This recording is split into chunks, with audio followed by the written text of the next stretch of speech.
Selamat pagi adik-adik. Apa kabar kalian hari ini? Ibu harap kalian selalu dalam keadaan sehat. Nah, adik-adik sekalian, karena selama ini masih masa pandemi, Ibu mengharapkan kalian selalu memakai masker dan menggunakan hand sanitizer. Nah, pembelajaran kita hari ini tentang pencemaran lingkungan. Sebelum kita memasuki ke materi, kita awali dengan doa.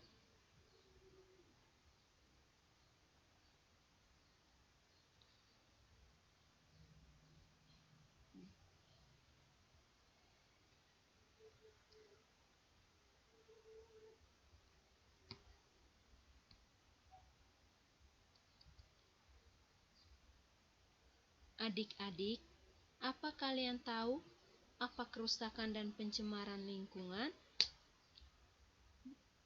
Apa kalian tahu apa saja penyebab dan dampak bagi makhluk hidup?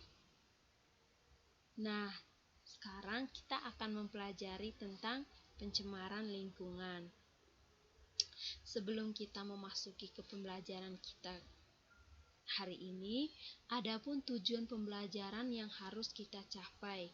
Yang pertama, adik-adik harus dapat menjelaskan pengertian pencemaran lingkungan. Yang kedua, adik-adik harus dapat menjelaskan macam-macam pencemaran lingkungan. Menjelaskan apa saja dampak bagi makhluk hidup dan menjelaskan bagaimana cara mengatasinya. Nah, adik-adik, apa itu pencemaran lingkungan? Pencemaran adalah masuknya atau dimasukkannya makhluk hidup, zat energi, atau komponen lainnya ke dalam lingkungan hidup oleh kegiatan manusia sehingga menyebabkan rusaknya fungsi lingkungan bagi manusia sehingga kualitas lingkungan turun yang menyebabkan lingkungan kurang berfungsi sesuai dengan peruntukannya. Nah, adik-adik, zat yang dapat mencemari lingkungan dan dapat mengganggu kelangsungan hidup itu disebut juga dengan polutan. Suatu zat dapat dikatakan sebagai polutan apabila yang pertama kadarnya melebihi batas kadar normal atau di ambang batas, dan yang kedua berada pada waktu yang tidak tepat dan tempat yang tidak semestinya.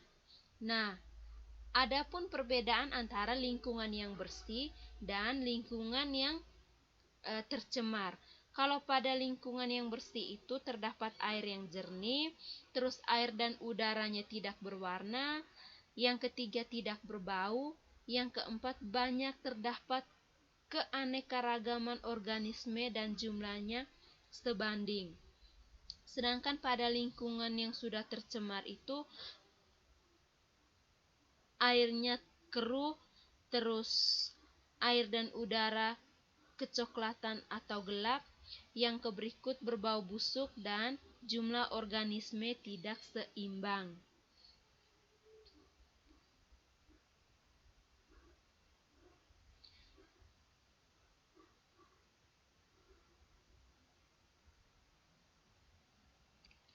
Nah, adik-adik sekalian, pencemaran itu dapat dibedakan berdasarkan zat pencemar. Berdasarkan sifat, zat yang mencemari pencemaran lingkungan itu dapat digolongkan menjadi 3, yaitu yang pertama pencemaran fisik. Pencemaran fisik adalah pencemaran yang disebabkan oleh zat padat, cair, dan gas. Contohnya pembuangan limbah industri dan asap kendaraan bermotor, botol, dan plastik. Sedangkan pada pencemaran biologis, pencemaran biologis adalah pencemaran yang disebabkan oleh mikroba, penyebab penyakit atau bakteri. Contohnya pada tempat pembuangan sampah Selain terjadi pencemaran fisik, juga terjadi pencemaran biologi. Dan yang ketiga itu pencemaran kimiawi. Pencemaran kimiawi sendiri adalah pencemaran yang disebabkan oleh zat-zat kimia. Nah, contohnya itu pada pestisida. Nah, proses pencemaran itu dapat terjadi secara langsung maupun tidak langsung. Secara langsung yaitu bahan pencemar tersebut langsung berdampak meracuni sehingga mengganggu kesehatan manusia, hewan, dan juga tumbuhan, atau mengganggu keseimbangan ekologi baik air, udara, maupun tanah. Secara tidak langsung yaitu beberapa zat kimia di udara beraksi di udara, air, maupun tanah sehingga menyebabkan pencemaran. Nah, adik-adik, ada 4 macam pencemaran lingkungan. Yang pertama pencemaran air, yang kedua pencemaran udara, yang ketiga pencemaran tanah, dan yang keempat pencemaran suara. Yang pertama kita lihat tentang pencemaran air. Pencemaran air yaitu masuknya zat pencemar atau polutan ke dalam badan air sehingga menimbulkan perubahan sifat air yang menurunkan kualitas air secara fisik, biologis, dan kimia ataupun radioaktif. Pencemaran air secara fisik yaitu pencemaran air berdasarkan tingkat kejernihan air, perubahan suhu, warna, dan adanya perubahan bau ataupun rasa. Sedangkan pencemaran secara kimiawi yaitu pencemaran air berdasarkan zat kimia yang terlarut atau perubahan pH. Sedangkan pencemaran biologis yaitu pencemaran air berdasarkan mikroorganisme yang ada di dalam air, terutama ada tidaknya patogen. Sumber tercemar dari air itu yang pertama limbah industri, limbah domestik, sampah, limbah pertanian, tinja, bangkai, dan juga limbah organik ataupun anorganik. Nah, adapun dampak dari pencemaran air. Yang pertama itu dampak yang pertama penurunan kualitas lingkungan, yang kedua gangguan kesehatan, yang ketiga mengganggu pemandangan, yang keempat air tidak dapat digunakan untuk kebutuhan manusia dan makhluk hidup lainnya. Yang kelima mempercepat proses kerusakan benda.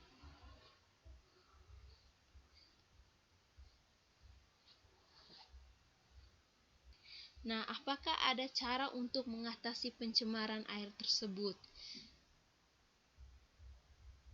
Ada cara untuk mengatasi pencemaran air. Yang pertama, pembuatan kolam stabilisasi. Yang kedua, mengatasi sumber air bersih yang belum tercemar. Yang ketiga, menanam pohon di mata air.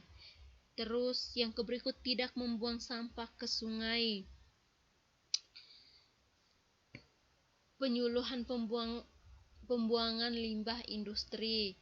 Terus peraturan yang tegas kepada pengusaha minyak agar tidak sembarangan membuang minyak bekas ke sungai. Dan yang berikut itu, pemerintah hendaknya membuat peraturan yang tegas untuk para pembuang limbah beracun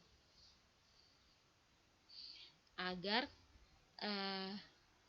kita manusia ataupun dengan makhluk hidup lainnya dapat menikmati air bersih.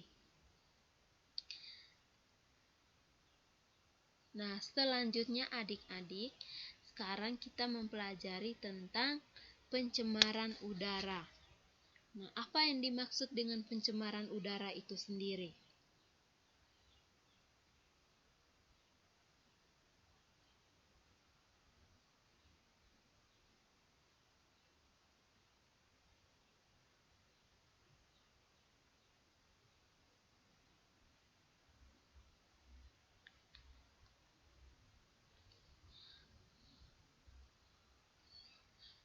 Udara sendiri merupakan salah satu faktor abiotik yang mempengaruhi kehidupan komponen makhluk hidup.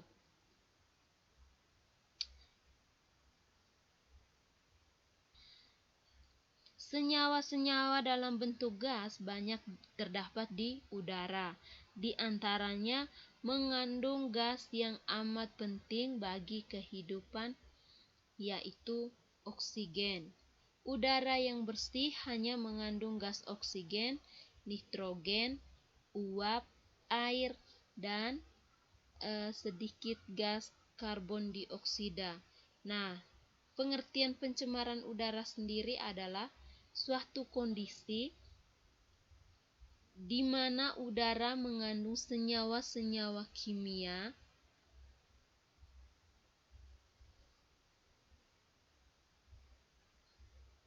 atau fisik maupun biologi yang memberikan dampak buruk bagi kesehatan.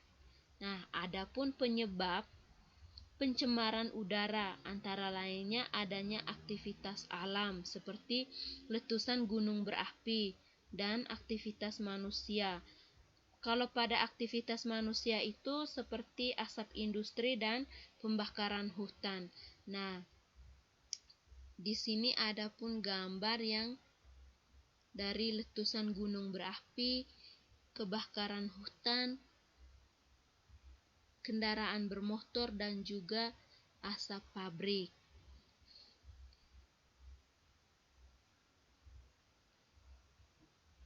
Nah, sumber tercemarnya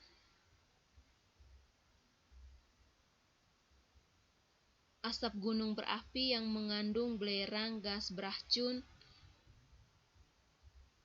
asap kendaraan bermotor, asap dari kegiatan domestik, CFC, pemanasan global, efek rumah kaca, menurunnya kualitas udara, hujan asam, dan masih banyak laginya.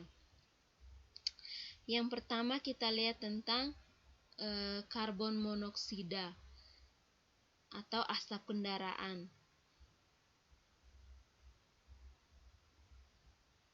Asap kendaraan merupakan sumber utama bagi karbon monoksida.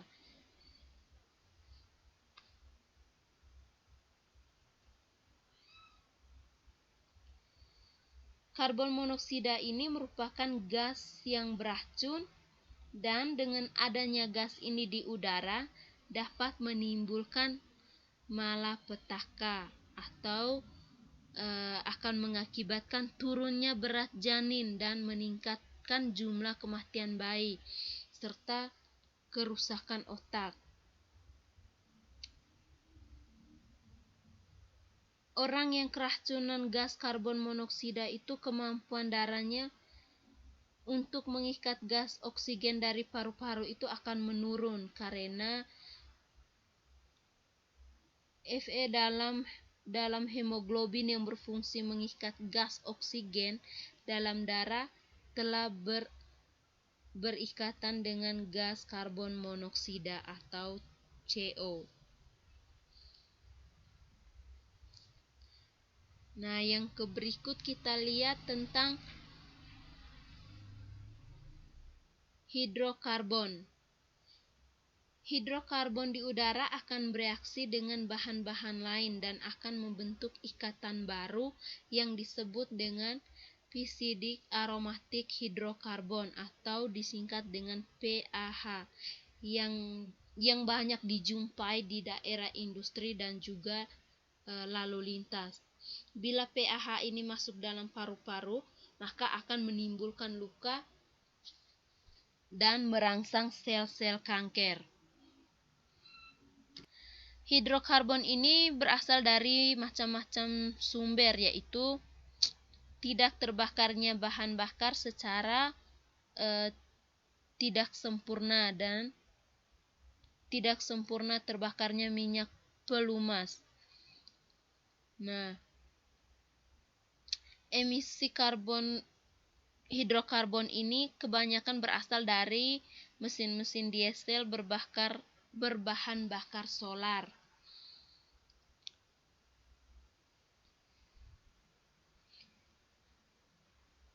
Yang berikut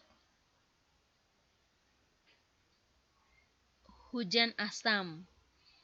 Nah, pH normal air hujan adalah 5,6.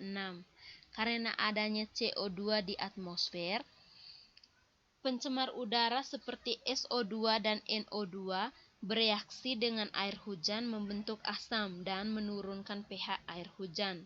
Dampak dari air hujan adalah mempengaruhi kualitas air permukaan, merusak tanaman, melarutkan logam-logam berat yang terdapat dalam tanah sehingga mempengaruhi kualitas air tanah dan juga air permukaan. Nah, di sini adik-adik bisa lihat gambar ini di samping bagaimana proses hujan asam tersebut.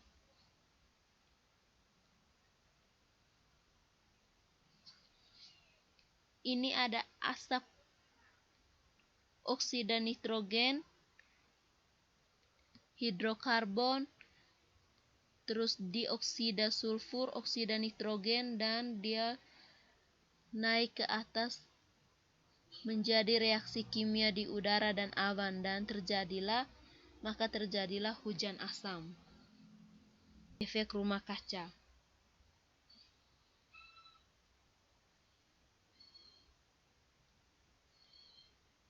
Efek rumah kaca disebabkan oleh keberadaan CO2, CFC, metana, ozon, N2O. Di lapisan udara, karena jumlahnya yang begitu banyak, maka jumlah energi yang masuk ke bumi hanya sedikit, yang dipantulkan kembali ke angkasa. Akibatnya suhu bumi itu naik. Nah, suhu bumi yang naik inilah yang disebut dengan fenomena global warming atau pemanasan global. Dampak dari pemanasan global adalah pencairan es di kutub, terus naiknya permukaan air laut, perubahan iklim dan global, serta perubahan siklus hidup flora dan juga fauna.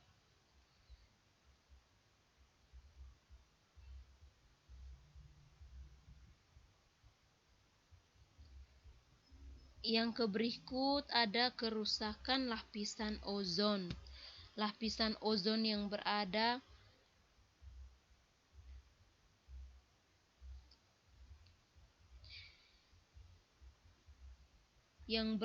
di stratosfer atau dengan ketinggian 20 sampai 35 km merupakan pelindung alami yang berfungsi memfilter radiasi ultraviolet B dari matahari. Nah, emisi CFC yang mencapai stratosfer dan sifat sangat stabil menyebabkan penguraian molekul-molekul ozon lebih cepat dari pembentukannya. Nah, di sini sehingga terbentuk lubang-lubang pada lapisan ozon yang menyebabkan sinar ultraviolet B matahari tidak terfilter yang dapat menyebabkan penyakit kulit dan juga penyakit pada tanah. Jika gas CFC ini ada di udara, maka akan naik ke atas dan sampai ke lapisan stratosfer. Lapisan ozon ini terdapat di stratosfer dan berfungsi sebagai pelindung bumi dari sinar ultraviolet. Nah, radiasi ultraviolet itu dapat menyebabkan kanker kulit, mata, mutasi, dan tumbuhan itu menjadi kerdil. Dari sinar ultraviolet tersebut dapat juga menyebabkan suhu bumi menjadi naik.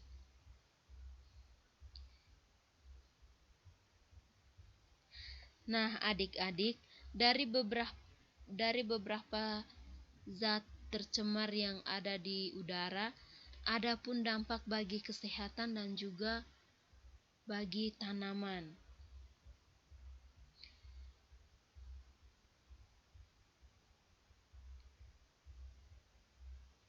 Dampaknya bagi kesehatan itu, pencemar yang ada di udara masuk ke dalam tubuh melalui sistem pernafasan. Nah, jauhnya zat pencemar ke dalam tubuh bergantung pada jenis pencemar. Nah, partikulat yang berukuran besar itu dapat tertahan di saluran pernafasan bagian atas, sedangkan partikulat yang berukuran kecil dan gas dapat mencapai paru-paru.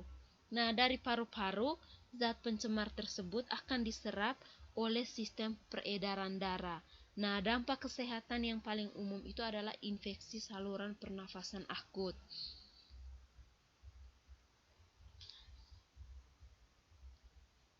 Atau termasuk diantaranya itu seperti asma, bronkitis, dan gangguan saluran pernafasan lainnya.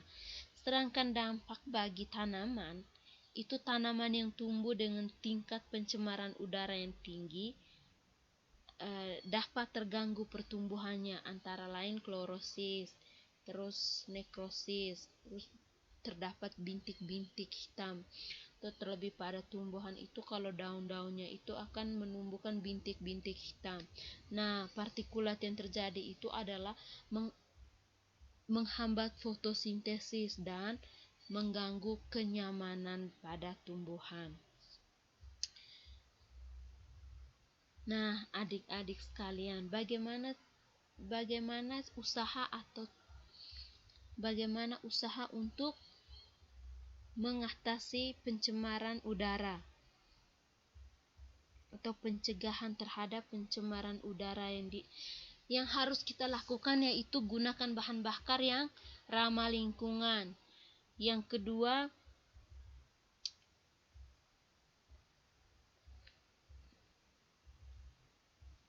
kurangi mengkonsumsi kendaraan. Nah, untuk menghindari terjadi pencemaran yang berbentuk asap hitam atau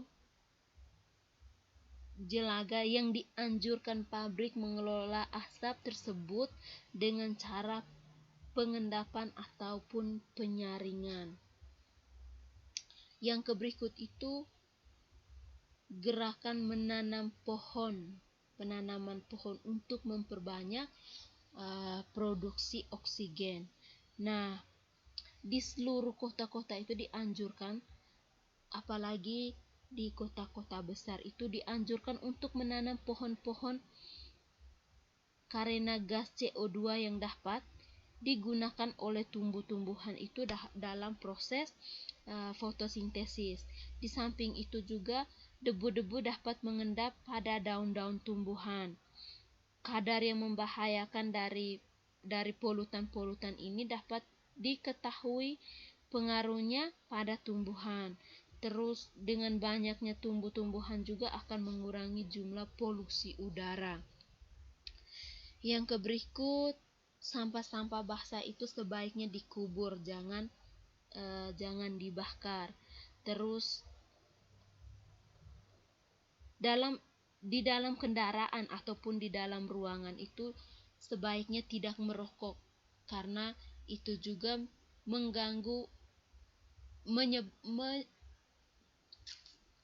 menyebabkan juga polusi udara atau pencemaran udara dari asap rokok tersebut, akan mengganggu kesehatan bagi orang lain, apalagi kita yang mengalami sakit asma dan masih banyak lain sebagainya. Nah, adapun cara mengatasi yang berikutnya itu perjalanan jarak dekat itu sebaiknya menggunakan sepeda ataupun berjalan kaki agar lebih ramah lingkungan dan tidak menyebabkan polusi udara. Nah, adik-adik, itu dari pencemaran udara. Selanjutnya, apakah adik-adik sudah mengerti dengan pencemaran udara? Nah, kalau adik-adik sudah mengerti dengan pencemaran udara, sekarang kita lanjut ke pencemaran tanah.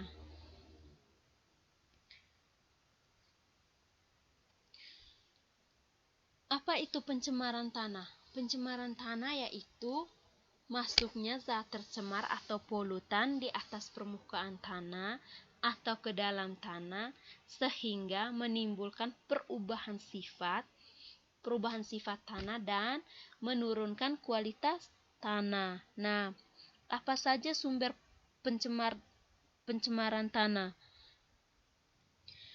Timbunan sampah, limbah industri, limbah organik, limbah B3, penggunaan pestisida, kecelakaan kendaraan pengangkut minyak ataupun zat kimia atau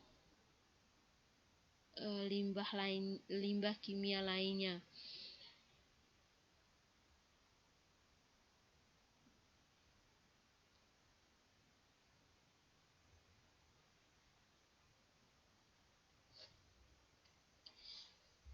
Adapun penyebab atau pencemaran tanah itu disebabkan dari yang pertama, pupuk yang digunakan secara berlebihan, padahal tujuannya itu untuk menyuburkan tanaman, tapi malah dapat mematikan tanaman dan hewan-hewan kecil yang ada di dalam tanah jika digunakan secara berlebihan. Nah, terutama pupuk organik itu seperti urea, VSP, amonium sulfat dan KCl itu jika kita menggunakannya melebihi batas kadarnya, maka akan terjadi kerusakan pada tanaman, bukan mau menyuburkan tapi malah merusakkan. Itu penyebab pertama dari pencemaran tanah. Nah, pencemaran tanah yang kedua, pestisida yang digunakan untuk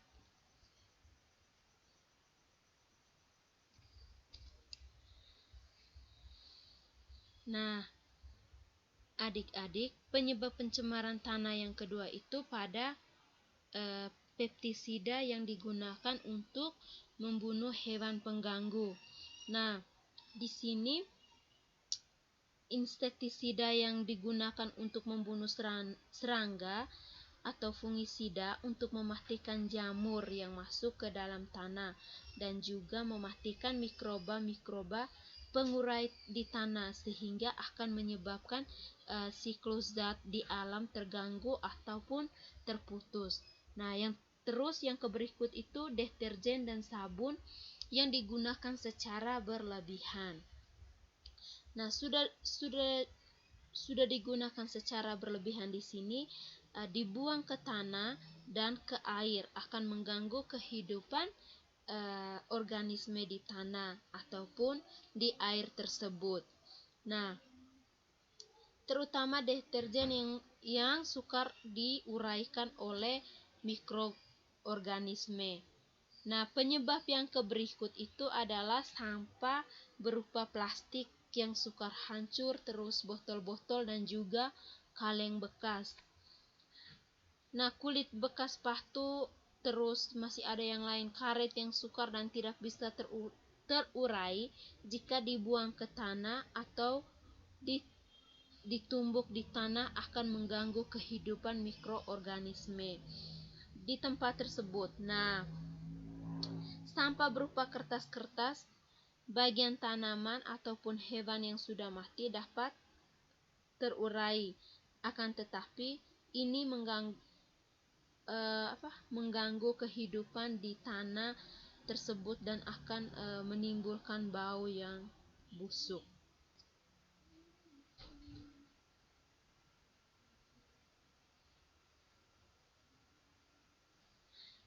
Adapun komponen-komponen pencemaran tanah, yang pertama itu limbah domestik yang berasal dari pemukiman penduduk, pedagang, pasar ataupun tempat usaha yang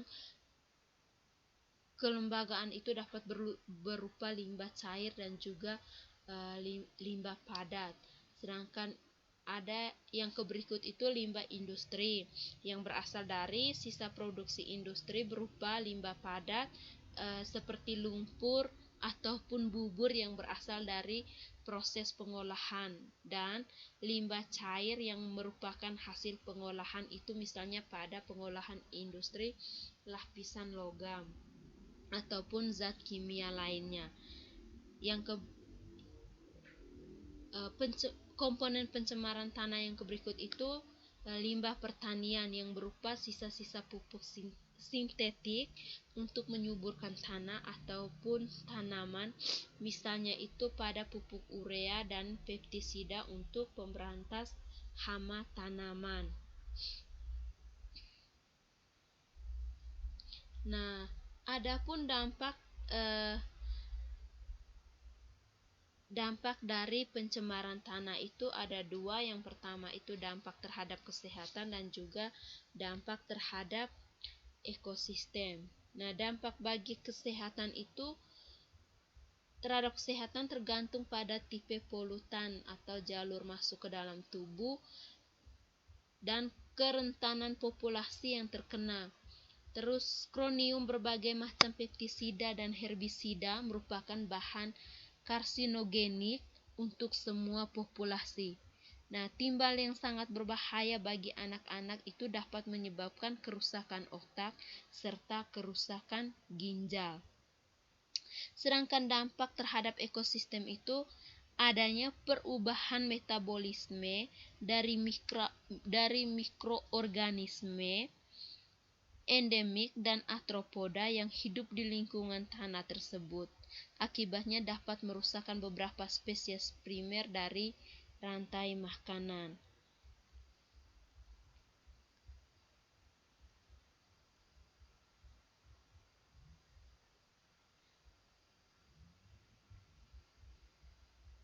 Nah, bagaimana cara mengatasi pencemaran tanah? Yang pertama itu dengan cara remediasi. Remediasi itu kegiatan untuk membersihkan permukaan tanah yang tercemar. Yang kedua dengan cara mengatasi bioremediasi.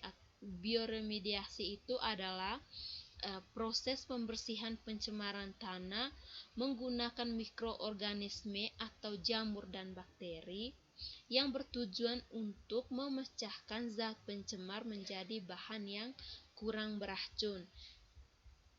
Cara mengatasi yang berikut adalah membuang sampah pada tempatnya dan mengolah sampah organik menjadi kompos.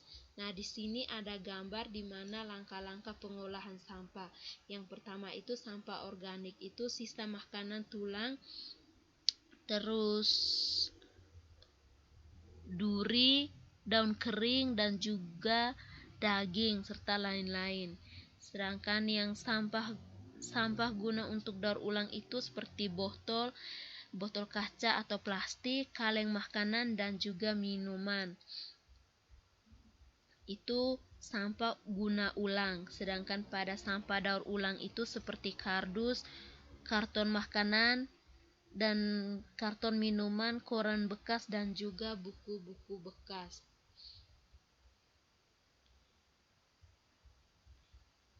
Nah, adik-adik sekalian,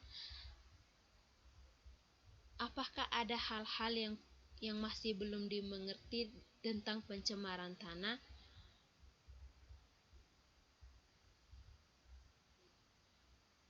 Nah, jika kalian sudah mengerti, nah sekarang kita akan lanjut ke tentang pencemaran suara. Pencemaran suara yaitu meningkatnya kebisingan di suatu lingkungan yang melebihi batas ambang pendengaran manusia sehingga menimbulkan gangguan pendengaran. Nah, adik-adik, adapun sumber pencemar suara. Yang pertama, kebisingan yang terus-menerus dengan jangkauan frekuensi yang sempit. Terus kebisingan Yang kedua itu dengan kebisingan yang terputus-putus. Nah, adapun beberapa contoh suara yang menyebabkan kebisingan. Yang pertama itu orang ribut, yang kedua suara kereta api, yang ketiga mesin motor, yang keempat suara petir, yang kelima pesawat jet yang tinggal landas. Nah, dampak bagi kesehatan manusia itu seperti jantung berdebar-debar dan serangan jantung, gangguan pendengaran,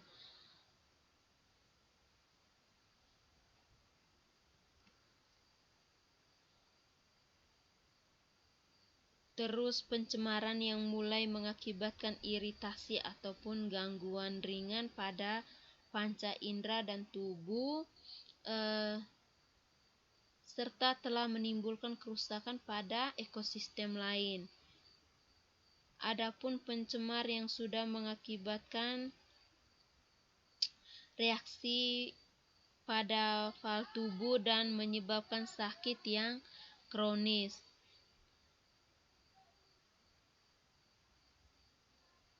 Nah, pencemaran bunyi juga dapat menyebabkan berbagai gangguan seperti gangguan fisiologis, gangguan psikologis, gangguan komunikasi, dan juga ketulian.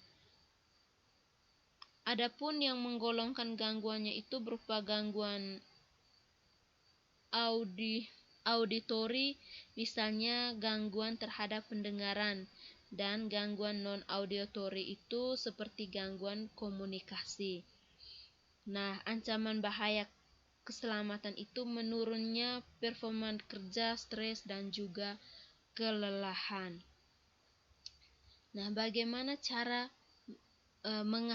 usaha untuk mengatasi pencemaran suara, yaitu yang pertama penggunaan alat peredam suara, dan yang kedua menggunakan penutup telinga untuk mengurangi intensitas suara.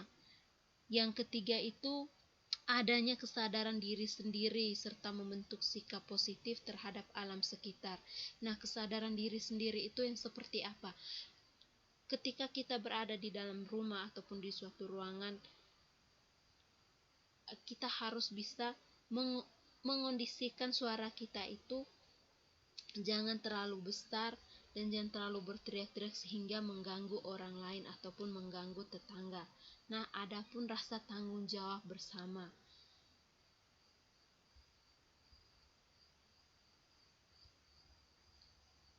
Jadi baik adik-adik, itu saja penjelasan singkat tentang materi pencemaran lingkungan.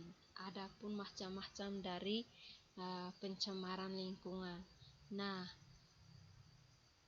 sekarang selanjutnya kita akan latihan soal.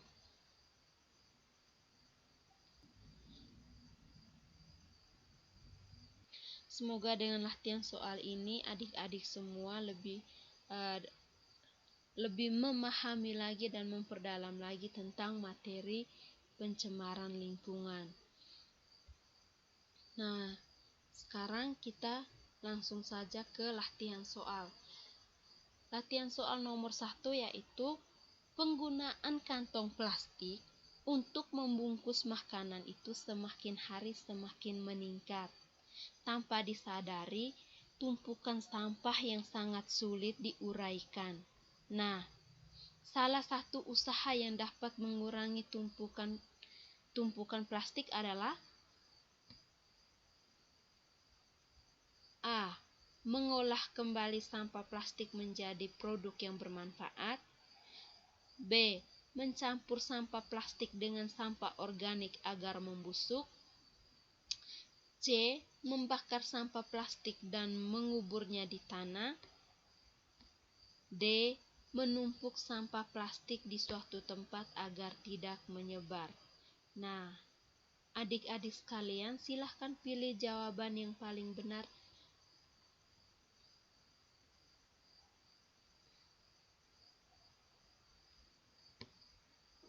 D. Menumpuk sampah plastik di suatu tempat agar tidak menyebar salah. Apakah jawabannya C? membakar sampah plastik dan menguburnya di tanah juga salah? Apakah jawaban mencampur sampah plastik dengan sampah organik agar membusuk B? Salah. Nah, adik-adik, jawaban yang benar di sini adalah A. Mengolah kembali sampah plastik menjadi produk yang bermanfaat. Baik, pertanyaan yang selanjutnya adalah bisnis jasa laundry atau cuci pakaian sangat menguntungkan sehingga akhir-akhir ini usaha tersebut semakin naik. Namun, tanpa disadari, limbah cucian yang dibuang ke sungai sangat mengganggu kehidupan makhluk hidup di sungai. Hal ini terjadi karena deterjen merupakan zat yang mencemari air, sehingga kualitas air sungai pun menurun. Usaha yang paling bijaksana yang dapat dilakukan untuk mengatasi pencemaran tersebut adalah A. Menutup semua usaha laundry. B. Melarang membuang sampah ke sungai. C. Menanam pohon untuk penghijauan di tepi sungai. D. Mengolah sampah sebelum dibuang ke sungai. Jawaban yang paling tepat adalah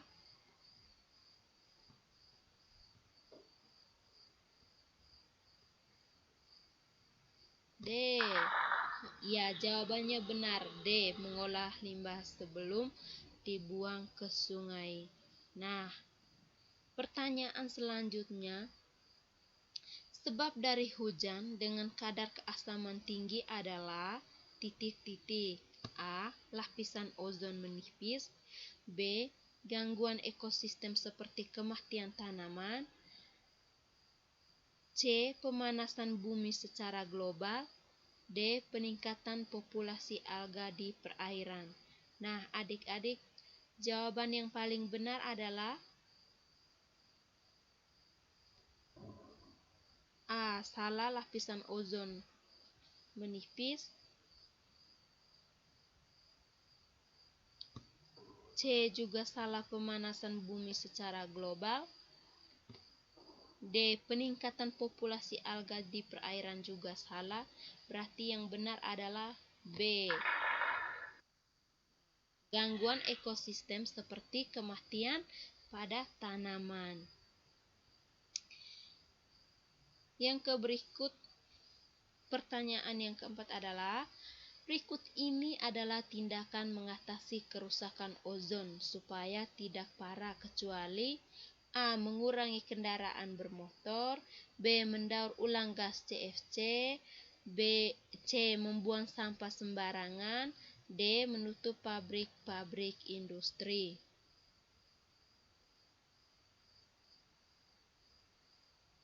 Jawabannya adalah A. Mengurangi kendaraan bermotor salah. B. Mendaur ulang gas CFC salah. Ya, jawaban yang benar adalah membuang sampah sembarangan. Di sini pertanyaannya ada kecuali ya adik-adik. Jadi jawaban yang benar adalah C. Membuang sampah sembarangan. Pertanyaan yang kelima adalah, bila kadar karbon dioksida di dalam komponen lingkungan menurun drastis, maka komponen biotik yang pertama kali kena dampaknya adalah titik-titik. Ibu ulangi lagi ya. Bila kadar karbon dioksida di dalam komponen lingkungan menurun drastis, maka komponen biotik yang pertama kali kena dampaknya adalah A. Komponen dekomposer. B. Komponen produsen. C. Komponen herbivora. D. Komponen konsumen pertama.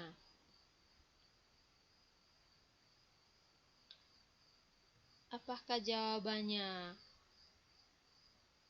D. Komponen konsumen pertama? Jawabannya salah. Apakah jawabannya A.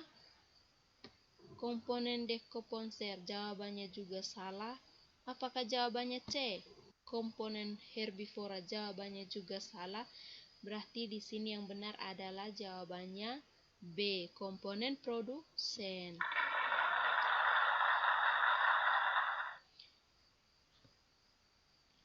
Nah, adik-adik sekalian, selanjutnya Ibu memberikan kesempatan kepada kalian untuk bertanya. Jika masih ada hal-hal yang kalian belum mengerti, jadi adik-adik bisa bertanya sekarang. Nah, jika tidak ada pertanyaan, maka Ibu meminta kalian untuk membuat rangkuman materi yang telah kita pelajari. Nah, Ibu meminta agar kalian membacakan rangkumannya. Ibu minta dari salah satu kalian untuk merangkum semua materi yang telah kita pelajari.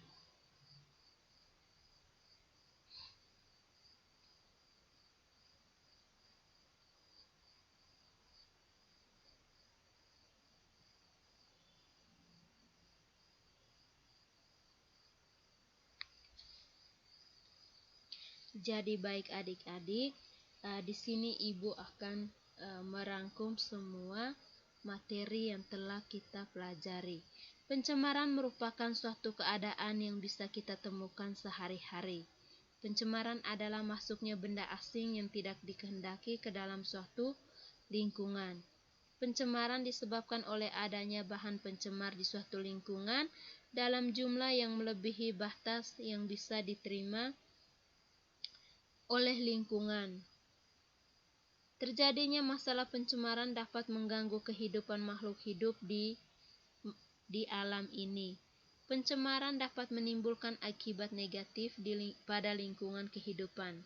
Macam pencemaran dapat digolongkan menurut jenis polutannya dan menurut sifat polutannya.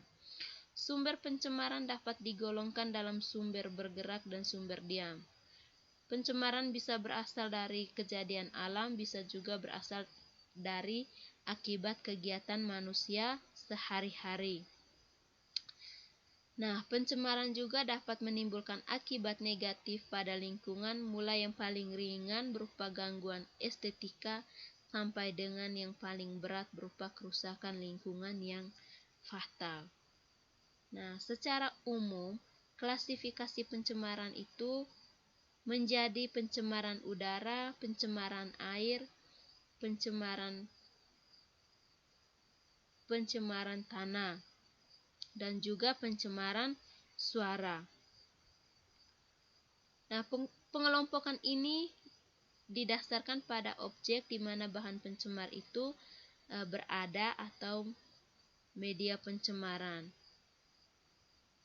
Jadi baik adik-adik, Ibu rasa sampai di sini dulu pembelajaran kita. Ibu berharap agar kalian selalu membaca dan banyak-banyak belajar. Dan sebelum kita mengakhiri pembelajaran ini, maka kita menutupnya dengan doa.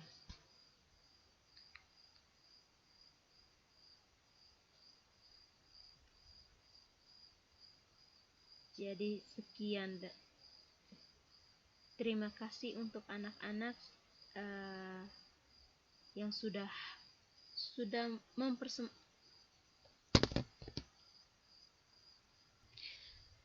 Terima kasih anak-anak yang sudah menyempatkan diri untuk belajar bersama pada hari ini. Ibu harap kalian tetap belajar. Sampai jumpa lagi.